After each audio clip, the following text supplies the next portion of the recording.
Hello bachcho, let's see this question. The question says Cn negative is oxidized by NO3 negative in presence of acid. A Cn negative plus B NO3 negative plus CH positive gives A plus B NO plus A CO2 plus C by 2 H2O. What are the whole number values of A, B, C in that order? And the options are, first option is 377, second option is 3107, third option is 31010 and fourth option is 3710. सो इस question के अंदर हमें क्या है, equation given है and हमें इसे balance करके ए बी सी की वैल्यू बतानी है. सो की concept of this question is, की कॉन्सेप्ट क्या हो जाएगा, balancing chemical equation. Balancing chemical equation, chemical equation.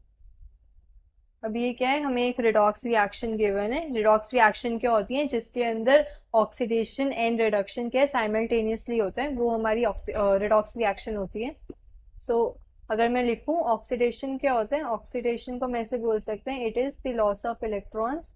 जब एक एटम इलेक्ट्रॉन लूज करता है और लूज करके लोअर ऑक्सीडेशन स्टेट से हायर ऑक्सीडेशन स्टेट में जाता है, तो उसको हम क्या बोलते हैं, ऑक्सीडेशन बोलते हैं. तो ऑक्सीडेशन क्या है हमारा, loss of electrons, loss of electrons. And reduction क्या होता है, रिडक्शन के अंदर हमारा एटम क्या होता है, इलेक्ट्रॉन गेन करता है और गेन करके वो हायर ऑक्सीडेशन स्टेट से क्या है, लोअर ऑक्सीडेशन स्टेट में जाता है. तो reduction is gain of electrons, gain of electrons. अब हमें क्वेश्चन के अंदर जो रिएक्शन गिवन है वो है Cn negative plus NO3 negative. इससे हमें क्या मिल रहा है, NO plus CO2 plus H2O. यहाँ पर क्या H पॉजिटिव भी है, मीन्स हमारी जो रिएक्शन है वो एसिडिक मीडियम के अंदर हम बैलेंस कर रहे हैं. तो इसके अंदर अगर मैं फर्स्ट देखूं, जो मेरा ये Cn नेगेटिव है, ऑक्सीडेशन स्टेट क्या होती है, पहले अगर हम ऑक्सीडेशन स्टेट के बारे में बात करें. ऑक्सीडेशन स्टेट वो होती है अगर कोई एटम कितने नंबर ऑफ इलेक्ट्रॉन लूज कर रहा है या गेन कर रहा है दूसरे एटम के साथ केमिकल बॉन्ड बनाने के लिए, उसको हम ऑक्सीडेशन स्टेट बोलते हैं. एंड ऑक्सीडेशन स्टेट निकालने के कुछ फॉर्मूला, मतलब कुछ रूल्स होते हैं, लाइक फिक्स्ड रूल्स. जैसे अल्कली मेटल्स की ऑक्सीडेशन स्टेट हम +1 लेते हैं, अल्कलाइन अर्थ की हम +2 लेते हैं. जो फ्री एलिमेंट्स होते हैं उनकी हम ऑक्सीडेशन स्टेट 0 लेते हैं. मोनोटॉमिक आयंस की जो ऑक्सीडेशन स्टेट होती है वो उन पे जो चार्ज होता है वो लेते हैं. एंड ऑक्सीजन की ऑक्सीडेशन स्टेट हम -2 लेते हैं. एंड मोस्ट केसेस में हम -2 लेते हैं ऑक्सीजन की, एक्सेप्ट परऑक्साइड्स जहाँ पे हम उसकी -1 लेते हैं. तो अब हमें एक क्वेश्चन गिवन है जिसमें जो Cn नेगेटिव है वो उसमें क्या है, कार्बन जो है वो CO2 में जा रहा है. एंड Cn नेगेटिव से हमें क्या मिल रहा है, अगर मैं लिखूं Cn नेगेटिव से हमें NO मिल रहा है प्लस CO2 मिल रहा है, प्लस CO2. तो इसके अंदर जो ऑक्सीडेशन स्टेट है, कार्बन की ऑक्सीडेशन स्टेट, इसके अंदर जैसे नाइट्रोजन की जो ऑक्सीडेशन स्टेट लेते हैं हम, नाइट्रोजन हमारा ट्राइवेलेंट आयन बनाता है N3 नेगेटिव. तो नाइट्रोजन की ऑक्सीडेशन स्टेट क्या है, यहाँ पर -3 है. अगर नाइट्रोजन की ऑक्सीडेशन स्टेट -3 है तो कार्बन की क्या हो जाएगी, x -3 इज इक्वल्स टू -1 और x इज इक्वल्स टू 2. तो कार्बन की ऑक्सीडेशन स्टेट क्या है, +2 है. अगर मैं NO के अंदर देखूं तो ऑक्सीजन की हम -2 लेते हैं, तो नाइट्रोजन की ऑक्सीडेशन स्टेट क्या हो गई यहाँ पे, +2. एंड CO2 के अंदर अगर मैं ऑक्सीडेशन स्टेट देखूं कार्बन की, CO2 के अंदर कार्बन की ऑक्सीडेशन स्टेट हो गई मेरे पास x -4 is equals to 0 and x is equals to +4. So अगर मैं ध्यान से देखूं यहाँ पे जो है कार्बन +2 से +4 में जा रहा है, मीन्स 2 इलेक्ट्रॉन लूज कर रहे हैं. It is losing 2 electrons. Carbon जो है +2 से कार्बन +4 में जा रहा है और 2 इलेक्ट्रॉन लूज कर रहा है. और नाइट्रोजन जो है वो -3 से +2 जा रहा है. -3 से नाइट्रोजन इज +2 में जा रहा है, -3 से +2 जा रहा है, मीन्स 5 इलेक्ट्रॉन्स लूज कर रहा है. सो +5 इलेक्ट्रॉन्स. तो ओवरऑल क्या है, टोटल Cn नेगेटिव जो है वो 7 इलेक्ट्रॉन्स लूज कर रहा है. तो हमें NO एंड CO2 मिल रहा है.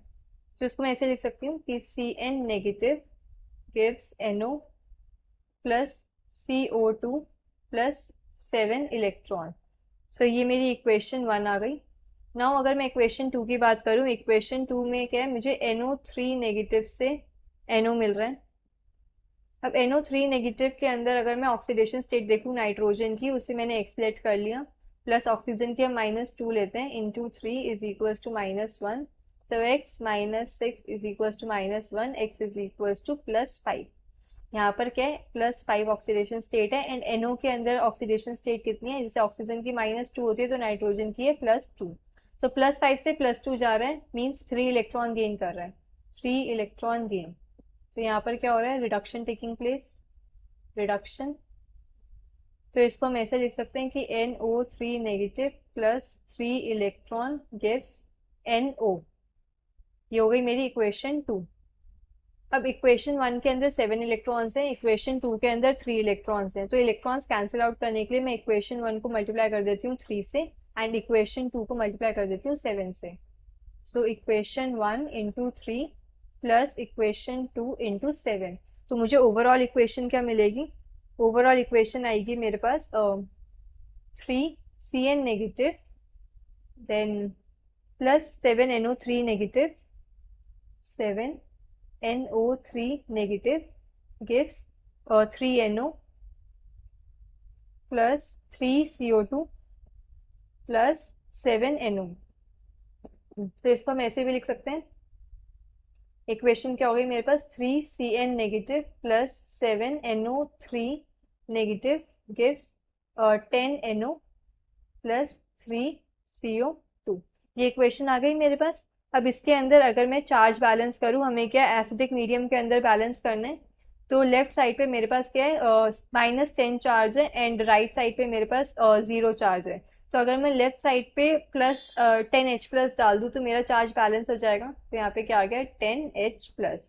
सो मेरी इक्वेशन क्या हो गई, इक्वेशन हो जाएगी मेरे पास 3CN negative plus 7NO3 negative plus 10H+ gives 10NO plus 3CO2। ये इक्वेशन आ गई मेरे पास। अब अगर मैं ऑक्सीजन एटम्स बैलेंस करूं, लेफ्ट साइड में मेरे पास कितने 7 3 21 ऑक्सीजन एटम्स हैं, एंड लेफ्ट साइड पे मेरे पास कितने 10 plus 6 16 oxygen atoms, 16 oxygen atoms, यानी 4 ऑक्सीजन 5 ऑक्सीजन एटम्स कम है, तो 5 ऑक्सीजन एटम्स को बैलेंस करने के लिए मैं राइट साइड पे अगर 5H2O डाल दूं तो मेरी इक्वेशन बैलेंस हो जाएगी, मतलब ऑक्सीजन एटम्स बैलेंस हो जाएंगे। सो 5H2। अब मैं हाइड्रोजन एटम्स देखूं तो राइट साइड पे मेरे पास 10 हाइड्रोजन एटम्स है, एंड लेफ्ट साइड पे भी 10 हाइड्रोजन एटम्स है, तो मेरी इक्वेशन क्या है, बैलेंस हो गई। अब मुझे ABC की वैल्यू बतानी थी। A is coefficient of CN negative, B is of NO3 negative and C is of H positive। तो A की वैल्यू क्या आ जाएगी मेरे पास, A is equals to 3, B is equals to 7 and C is equals to 10। So 3 7 10 ये answer होगा। Options में अगर हम चेक करें, so option D is 3 7 10। The final answer is option D। Hope you understood this well. Best of luck।